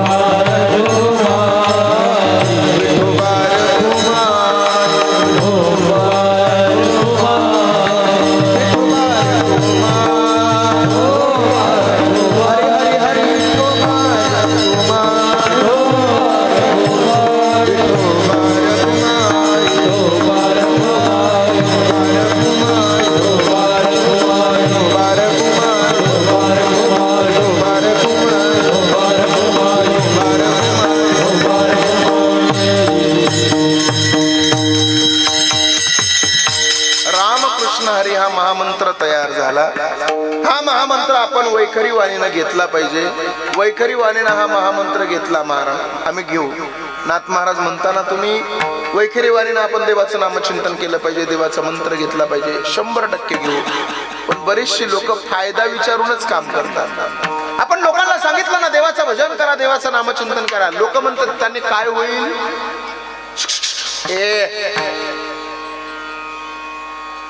लोक म्हणतात देवाचं भजन केल्यानं काय होईल? हे ऐका बरं का लक्षपूर्वक, फार महत्वाची घटना तुम्हाला सांगतो. आमच्या दादाने सांगितलं, आल्या आल्या मला सांगा म्हणून सांगतो तुम्हाला. ऐका, देवाचं नामचिंतन केल्यानं आणि देवाचं भजन केल्याचा फायदा काय असतो तुम्हाला या कलियुगातली घटना सांगतो. त्रेतायुगातली, द्वापार युगातली जाऊ द्या तिकडे, या कलियुगात घडलेली घटना सांगतो. नामचिंतनाची ताकद आणि माझ्या हिंदू धर्माची ताकद काय ते तुम्हाला दाखवून देतो. ऐका लक्षपूर्वक. महाराष्ट्रामध्ये मुंबई सारखं शहर आहे आणि त्या मुंबई शहरामध्ये एक डॉक्टर होऊन गेले, ज्या डॉक्टरांचं नाव आहे डॉक्टर नीतू मांडके. डॉक्टर नीतू मांडके म्हणजे हृदयरोग तज्ञ माणूस. बाळासाहेब ठाकरेंच्या हृदयावर यशस्वी पद्धतीने शस्त्रक्रिया करणारा डॉक्टर म्हणजे डॉक्टर नीतू मांडके. ज्या वेळेला बाळासाहेबांच्या हृदयावर शस्त्रक्रिया करायची होती त्यावेळेला हृदयाची शस्त्रक्रिया करण्यासाठी भारतातला 1 नंबरचा डॉक्टर म्हणून त्यांची निवड झाली. महाराष्ट्रातली माणसं ज्याला ज्यांना हृदयरोग होत होता ती माणसं नीतू मांडकेकडे मुंबईला जायचे आणि बरे होऊन घरी माघारी यायचे. महाराष्ट्रातले नाही हो, देशातली लोक जायला लागली. अहो देशातली लोक नाही तर संपूर्ण जगातली, अमेरिका, फ्रान्स, आफ्रिका, इंग्लंड अशा वेगवेगळ्या देशातून लोक मुंबईच्या रस्त्यानं निघायला लागली. ज्यांना ज्यांना हृदयरोग होत होता ती माणसं मुंबईकडे जायला लागली. हृदयरोगावर एकमेव डॉक्टर, एकमेव इलाज डॉक्टर नीतू मांडके साहेब. अचूक उत्तर. मुंबई सारख्या शहरामधून या भारत देशाचं नाव संपूर्ण जगभर करणारा डॉक्टर तो डॉक्टर नीतू मांडके आहे. हे दिल्ली सरकारच्या लक्षात आलं. म्हणून दिल्ली सरकारनं मांडके साहेबांचा सत्कार करायचा म्हणून दिल्ली सरकारने एक पत्र काढलं. त्या पत्रामध्ये लिहिलं, मांडके साहेब आपलं कार्य फार महान आहे, मांडके साहेब आपलं कार्य फार सुंदर आहे. अहो आपल्यामुळे संपूर्ण भारत देशाचं जगभर नाव होत आहे म्हणून दिल्ली सरकारनं आपला सत्कार आयोजित केलेला आहे. साहेब उद्या सकाळी 10:30 वाजता तुमचा सत्कार आहे, बरोबर वेळेवर यावं आणि सत्काराचं मानकरी व्हावं. मांडके साहेबांना पत्र घेतलं, पत्र वाचायला सुरू केलं. डोळ्यातलं पाणी गालावर आलं. अरे एवढ्या दिवस झालं मी चांगलं कार्य करतोय, त्या कार्याची पावती माझ्या देशानं माझी दखल घेतली. अरे उद्या सकाळी 10:30 वाजता माझ्या दिल्ली सरकारनं माझा सत्कार आयोजित केलेला आहे. किती आनंदाचा क्षण आहे. एवढा आनंद झाला त्यांना. मांडके साहेबांना लगेच बॅग भरायला सुरू केलं आणि मुंबईच्या वरून दिल्लीच्या दिशेने प्रवास करायचा होता. पण मांडके साहेबांच्या जीवनामध्ये एक दुर्गुण होता. मांडके साहेबांचा कर्मावर विश्वास होता पण देवावर विश्वास नव्हता. कर्म त्यांना मान्य होतं पण देव त्यांना मान्य नव्हता. ते म्हणायचे या जगात देव नावाची वस्तू नाही. मांडके साहेब दिल्लीला जाण्यासाठी मुंबई विमानतळावर रात्री 9 वाजता गेले. मुंबईमध्ये विमानतळामध्ये रात्री 9 वाजता विमानामध्ये बसले. विमान दिल्लीच्या दिशेने उडालं. परंतु जसा मांडके साहेबांना देव मान्य नव्हता तसा देवाला सुद्धा साहेबांचा सत्कार मान्य नव्हता. त्या विमानामध्ये काहीतरी बिघाड झाला आणि ते विमान एका आपत्कालीन ठिकाणी लँडिंग करण्यात आलं, उतरवण्यात आलं. जिथं विमान उतरवलं तिथं रात्रीचे 2 वाजलेले. चौकशी केंद्राकडे गेले. इथून पुढे दिल्लीला जायला किती वेळा विमान आहे विचारण्यासाठी चौकशी केंद्राकडे गेले. तपासाअंती कळालं की इथून पुढे दिल्लीला जाण्यासाठी 10 तासानं विमान आहे. अरे मला तर उद्या सकाळी 10:30 वाजता पोहोचायचंय. 10 तासानं विमान कसं चालेल असं? अरे एवढ्या दिवस झालं मी चांगलं कार्य करतोय, त्या कार्याची पावती माझ्या देशानं माझी दखल घेतली. उद्या सकाळी 10:30 वाजता दिल्ली सरकारनं माझा सत्कार आयोजित केलेला आहे. अरे उद्या सकाळी 10:30 पर्यंत मला पोहोचावं लागेल, कसल्याही परिस्थितीमध्ये मला निघावं लागेल. म्हणून एक भाड्याची गाडी बोलवली मांडके साहेबांनी. भाड्याच्या गाडीमध्ये मांडके साहेब बसले. रात्री 2 वाजता प्रवास पुन्हा सुरू झाला. दिल्लीच्या दिशेने ती गाडी निघाली. वाऱ्याच्या गतीने दिल्लीच्या दिशेने गाडी धाव घेऊ लागली. परंतु तो सत्कार नियतीला मान्य नव्हता, देवाला मान्य नव्हता. ढगांचा कडकडाट झाला. दो अशा पद्धतीचा पाऊस पडू लागला. त्या पडत्या पावसामध्ये वाऱ्याच्या गतीने दिल्लीच्या दिशेने गाडी धाव घेत होती. परंतु पुढे अरुंद पूल आला. नेमका त्या पुलावरून मांडके साहेबांचा रस्ता चुकला. 10 किलोमीटर, 20 किलोमीटर, 50, 100 किलोमीटर चुकीच्या रस्त्याने प्रवास झाला. आणि तेवढ्यात लक्षात आलं पहाटेचे 4:30 वाजले. दिल्ली अजून कुठे दिसत नाही. लक्षात आलं की आपला रस्ता चुकलाय. मांडके साहेबांना ड्रायव्हरचा हात दाबला आणि मांडके साहेबांना ड्रायव्हरला सांगितलं, दादा कुठेतरी थांबण्याची व्यवस्था पहा, आपण दिल्लीला जाण्याचा रस्ता चुकलेला आहोत. ड्रायव्हरने रस्त्यानंच एक झोपडी पाहिली. त्या झोपडीच्या समोर गाडीला ब्रेक मारला. मांडके साहेबांना गाडीतून खाली उतरले. या झोपडीमध्ये इथून पुढे 2 तास थांबण्याची व्यवस्था होते का, सूर्योदय होईपर्यंत थांबण्याची व्यवस्था होते का, हे पाहण्यासाठी त्या झोपडीच्या जवळ गेले. त्या झोपडीचा दरवाजा वाजवणार तेवढ्यात त्या दरवाजाच्या सांधीमधून आतमध्ये एक दृश्य पाहिलं. नेमकं कोण आहे असं या झोपडीत?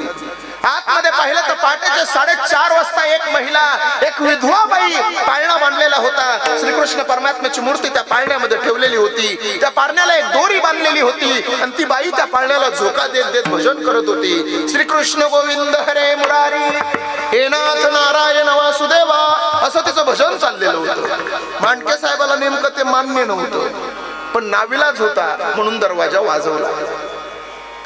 त्या विधवा बाईनं दरवाजा उघडला.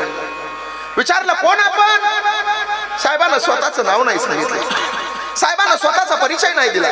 साहेबांना फक्त सांगितलं, ताई आम्ही दिल्लीला चाललो होतो, रस्ता चुकलोय, तुझ्या इथं 1-2 तास थांबण्याची व्यवस्था होईल का ग? त्या विधवा बाईने सांगितलं, का नाही साहेब, आमचा हिंदू धर्मच सांगतो अतिथी देवो भव. या घरामध्ये साहेबांना बसायला घोंगडी टाकली. साहेब घोंगडीवर ते बसले. साहेबांना पाण्याचा तांब्या भरून दिला. साहेबांनी पाणी ग्रहण केलं आणि त्या ताईनं सांगितलं, साहेब 2 मिनिटं थांबा, चहा टाकते तुम्हाला.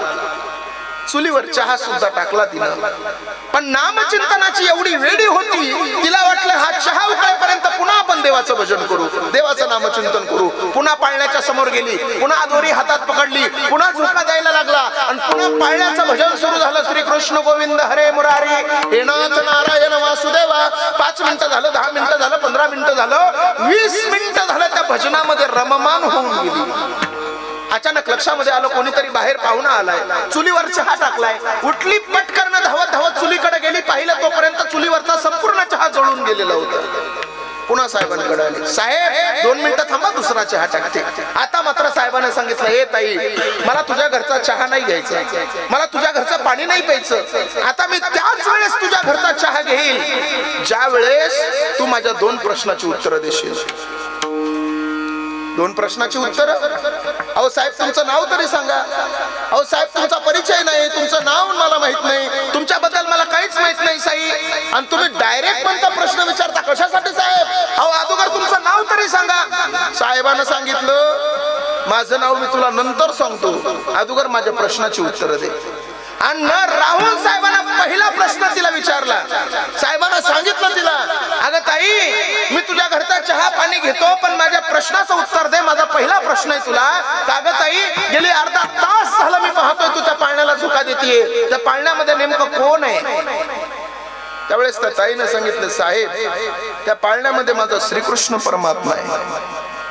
साहेबांना सांगितलं, अगं ताई, नीतू मांडके साहेब तिला म्हणतात, अगं ताई, अगं वेडी आहे का तू या जगामध्ये देवच नाही, कशाला त्या देवाची भक्ती करते?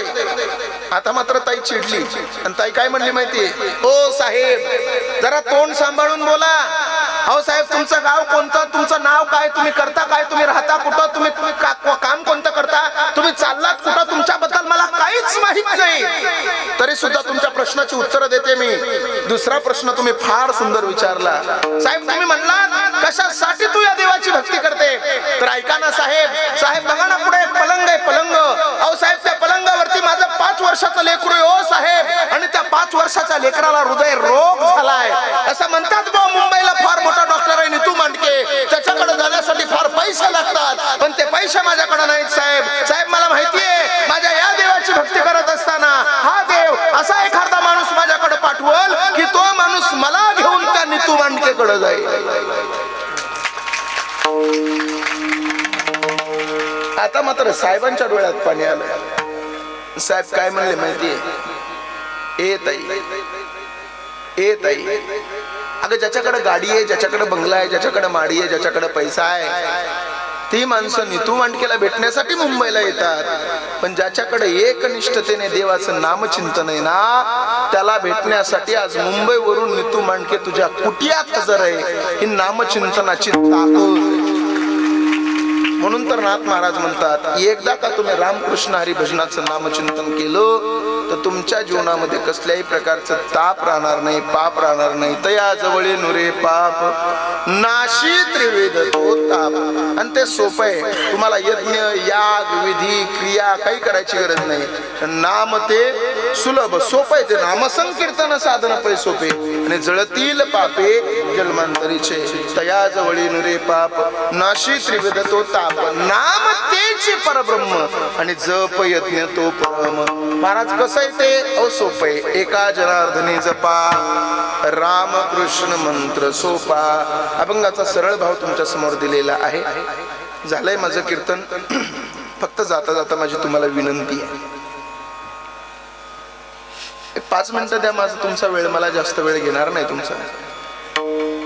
जाता जाता माझी तुम्हाला विनंती आहे, माझ्या दादांनो जीवन सुंदर जगा, जीवनाचा आनंद घ्या. आणि तरुण पोरांना माझी विनंती आहे, पोरांनो वारकरी संप्रदायाचं बोट पकडा. वारकरी संप्रदायाचं बोट जर तुम्ही पकडाल तर तुमच्या जीवनामध्ये तुम्ही कधीच अपयशी ठरणार नाहीत. कारण वारकरी संप्रदायाचे विचार फार अनमोल किमतीचे आहेत. का माहितीये? आपला हात दुखला तर आपल्याला हाताचा आराम करता येईल, आपला पाय दुखला तर आपल्याला पायाचा आराम करता येतो, आपलं डोकं दुखलं तर आपल्याला डोक्याचा आराम करता येतो. पण आपलं हृदय दुखलं तर आपल्याला हृदयाचा आराम करून चालतो का? बोला नाही का? कारण आपल्या हृदयानं आराम केला की आपल्या शरीराची राख होते. पायाच्या नखापासून तर डोक्याच्या केसापर्यंत सगळ्यांना आराम करू द्या, पण हृदयाला कधी आराम करू देऊ नका. कारण हृदयानं आराम केला तर शरीराची राख होईल. जम्मू काश्मीर पासून तर कन्याकुमारी पर्यंत सगळ्यांना आराम करू द्या. पण या भारत देशाचं हृदय म्हणजे महाराष्ट्राचा वारकरी संप्रदाय. या वारकरी संप्रदायाने कधीच आराम करता कामा नये. कारण हृदयानं आराम केला तर शरीराची राख होईल, आणि वारकरी संप्रदायानं आराम केला तर हिंदू संस्कृतीची राख व्हायला वेळ लागणार. आणि बघितलं असेल तुम्ही आता बघितलं हे प्रकार किती घडायला लागले. मुंबई सारखं शहर आणि त्या मुंबई सारख्या शहरामध्ये त्या छत्रपती संभाजीनगरचा इम्तियाज जलील येतो आणि म्हणतो की हम मुंब्रा हरा कर देंगे. ती शहर शेख नावाची पोरगी म्हणली हम मुंब्रा हरा कर देंगे. तेवढ्यावर प्रकरण थांबलं असतं, दबलं असतं. पण तेवढ्यात तो इम्तियाज जलील मुंबई सारख्या शहरामध्ये येऊन म्हणतो ये तो बच्ची है, ये तो खाली मुंब्रा हरा करना चाहते हैं, हम तो ऐसा कहते हैं कि ये पूरा हिंदुस्तान हरा हो जाए. बाबा त्यावेळेला मला 2 माणसाची फार आठवण आली. ज्या वेळेला तो इम्तियाज जलील तिथे येऊन बोलला ना, त्यावेळेला मला 2 माणसाची फार आठवण आली. एक म्हणजे आनंद दिघे साहेब आणि दुसरं म्हणजे बाळासाहेब ठाकरे. हे दोघं जर तिथं असते ना तर इम्तियाज जलील आला असता मुंबईमध्ये. ज्या पायावर आला असता मुंबईमध्ये ते पाय हातात घेऊन संभाजीनगरला गेला असता. कधीतरी याचा विचार करा. मी हिंदू आहे म्हणून जगायला शिका. अरे आपल्या धर्मावर आपला किती गर्व असला पाहिजे. कारण या विश्वामध्ये सगळ्यात जुना धर्म कोणता? तो आपला हिंदू धर्म आहे. मी कोणत्या धर्माचा विरोधक नाही, पण सगळ्या धर्माचे माझे मित्र आहेत. ख्रिश्चन माझे मित्र आहेत, जैन माझे मित्र आहेत, मुस्लिम माझे मित्र आहेत, सगळे माझे मित्र आहेत आणि सगळे आम्ही एकत्रित बसलो होतो. बाबा, आपल्या धर्माचा आपल्याला किती गर्व आणि किती स्वाभिमान असला पाहिजे बघा. आम्ही सगळे एकत्रित बसलो होतो, सगळ्यांना विचार विनिमय सुरू केला आणि बघता बघता प्रश्न निर्माण झाला. एक जण मला म्हणला, महाराज तुमच्या हिंदू धर्माची स्थापना कधी झाली तुम्हाला माहिती आहे का? मी म्हणलं माझ्या धर्माची मी सांगतो, पण तुमच्या धर्माची तुम्ही सांगा. मग एक जण म्हणला आमच्या धर्माची 15 वर्षापूर्वी झाली, एक जण म्हणला आमच्या धर्माची 200 वर्षापूर्वी झाली, एक जण म्हणला आमच्या धर्माची 400 वर्षापूर्वी झाली, एक जण म्हणला आमच्या धर्माची 1000 वर्षापूर्वी झाली. त्यांना म्हणलं, अरे मूर्खांनो, तुमची 1000, 400, 300 वर्षापूर्वी झाली. ज्या दिवशी ही सृष्टी निर्माण झाली ना, त्या दिवशी माझ्या हिंदू धर्माची स्थापना झाली. हे सगळ्यांना ध्यानात ठेवा. तो म्हणला, महाराज काही पण बोलता, कसं पुरावे आहेत तुमच्याकडे काही? मी म्हणलं, वारकरी संप्रदायातला कीर्तनकार पुराव्याशी कधी तुला बोलणार नाही. त्याला म्हणलं, काय रे, तू हिंदू धर्माला मानतो ना? तो म्हणला, हो मानतो. मग हिंदू धर्माच्या नियमानं या सृष्टीची निर्मिती कोणी केली रे? तो म्हणला, ब्रह्मदेवानं. म्हणलं, ब्रह्मदेवानं केली ना?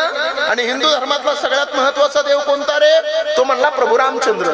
म्हणलं, मग ऐक आता आमच्या हिंदू धर्माचा इतिहास, आणि तुम्हालाही सांगतो, एवढा इतिहास घरी घेऊन जा, माझं कीर्तन सफल होईल. ऐका आपला धर्म किती महत्वाचा आहे. आपल्या धर्मामध्ये सगळ्यात महत्वाचा देव, त्या देवाचं नाव आहे प्रभू रामचंद्र. प्रभू रामचंद्राच्या वडिलाचं नाव काय होतं? दशरथ. दशरथांचे वडील कोण? अजराजा. अजराजाचे नाही, रघुलय पुढे गेले. ऐका आपल्या हिंदू धर्माचा इतिहास. राम, लक्ष्मण, भरत, शत्रुघ्न हे 4 भावंड आहेत.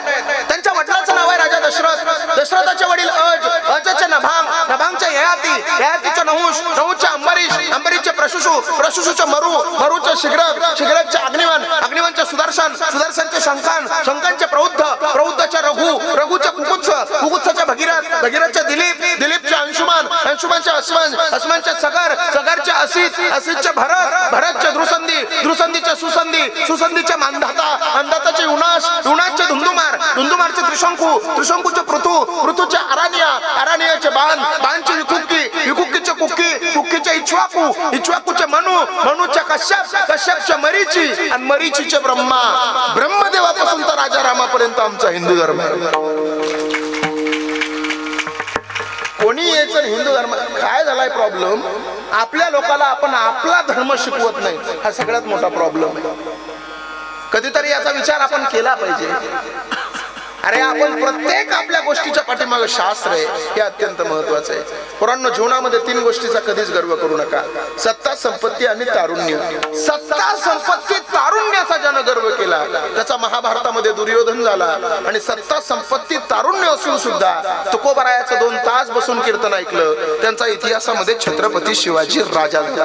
हे अत्यंत महत्वाचं आहे. म्हणून जीवनामध्ये सुंदर जीवन जगा. झालं माझं कीर्तन.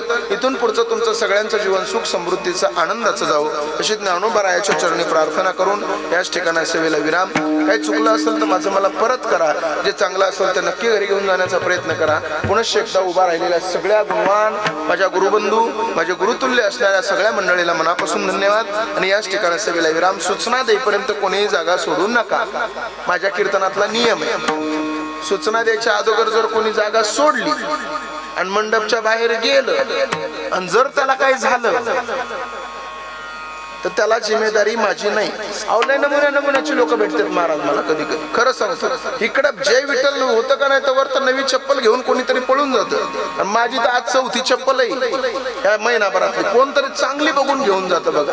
लय नमुन्याची लोक भेटत आहेत. आता रोजच प्रवास आहे आम्हाला. त्या दिवशी त्या अहिल्यानगरहून पुण्याला चाललो. पुण्याला त्या सुप्याच्या टोल नाक्यावर एक भिकारी भेटले. ते भिकारी काय म्हणलं माहितीये? जय हरी महाराज. म्हणलं जय हरी. म्हणला काहीतरी दान धर्म करा.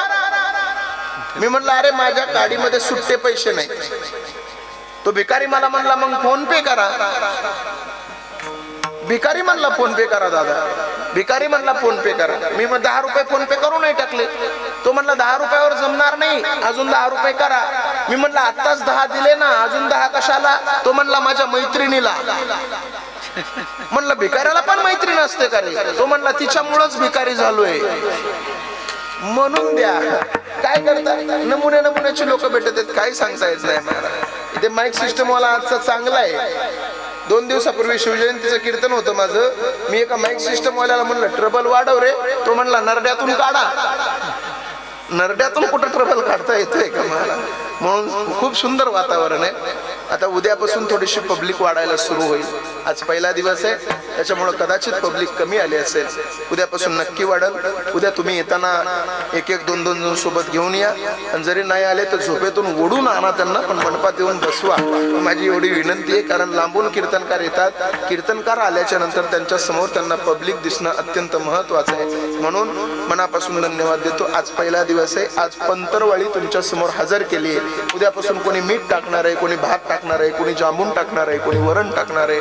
उद्यापासून पंचपक्वानाचं जेवण तुम्हाला मिळणार आहे. पण आज पत्तरवाळी जर कच्ची टाकली तर जेवण जेवायची काही मजा नाही. म्हणून थोडीशी पत्तरवाळी पक्की टाकण्याचा प्रयत्न केला. यदा कदाचित जर कच्ची असली तरी मी सांभाळून घ्या. आता काय करता, तुम्हाला सगळ्याला विनंती. याच ठिकाणी सेवेला विराम. ज्ञानेश्वर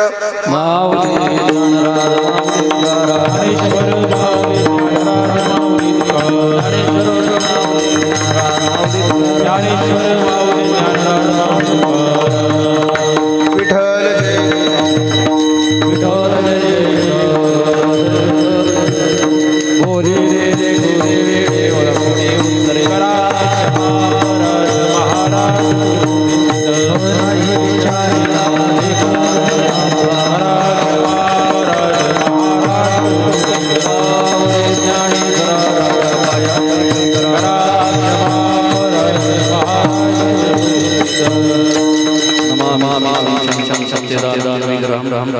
पूर्ण ब्रह्म परानंदम क्षमा वल्लभम अखंड हरिनाम श्रीमद भागवत कथा ज्ञान सप्ताह या सप्ताहातील प्रथम दिवसाची कीर्तन रूपी सेवा आपल्या परिसरात नवीन महाराष्ट्रात गाजलेले आहेत नाही का. असे आदरणीय हरिभक्तीपरायण माऊली महाराज कोठुडे प्रथम दिवसाची सेवा या ठिकाणी त्यांची संपन्न झालेली आहे. त्यानिमित्ताने सर्व गावकरी मंडळी त्याचप्रमाणे परिसरातील मंडळीच्या वतीने महाराजांचा या ठिकाणी सन्मान होत आहे. या एक प्रतिमा, शाल, श्रीफळ देऊन त्यांचा सन्मान होत आहे. सर्वांनी जोरदार टाळी वाजवायची.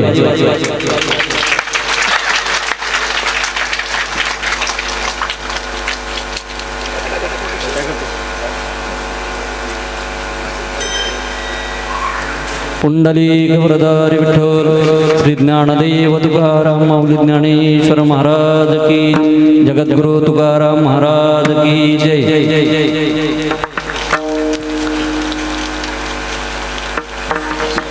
भास्कररावजी इंगडे साहेब महाराजांचा सन्मान करीत आहेत. प्रतिमा देऊन व उपकरण श्रीफळ देऊन महाराजांचा सन्मान करीत आहेत.